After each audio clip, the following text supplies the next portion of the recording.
Gujarat high court બાદ રાજકોટ કોર્ટને પણ બોમ્બથી ઉડાવી દેવાની ધમકી મળી। રાજકોટના જામનગર રોડ પર આવેલ કોર્ટને બોમ્બથી ઉડાવી દેવાની ધમકી મળતા પોલીસ કાફલો ઘટનાસ્થળે પહોંચ્યો।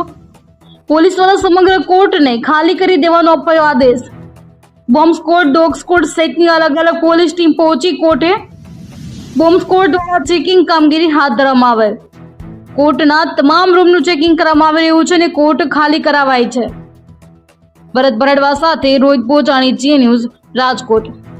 સમીર ખીરા, સરકારી વકીલ, district and session court, Rajkot. અમે લોકો રાબેતા મુજબ બધું કામકાજ કરતા હતા, ત્યાં અમને અચાનક સમાચાર મળ્યા અને ન્યૂઝના મારફતથી પણ ખબર પડી કે રાજકોટની નવી કોર્ટ બિલ્ડિંગને બોમ્બથી ઉડાડી દેવાની ધમકી, જે આશ્ચર્યજનક છે। કોર્ટ બન્યા પહેલા પછી પ્રથમ વખત આવી ધમકી મળેલી છે। લોકો, પક્ષકારો ખૂબ ચિંતામાં આવી ગયા છે, વકીલો પણ ગંભીરતા લે છે।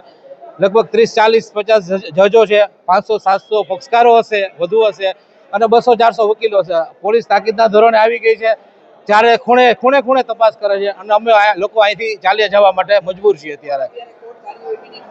ના, અત્યારે કોર્ટ કાર્યવાહી સદંતર સ્ટોપ થઈ જશે, કારણ કે પહેલા જાનહાની પક્ષકારોનું, અમારું બધાનું જાનહાની ન થાય એ બહુ મહત્વનું છે।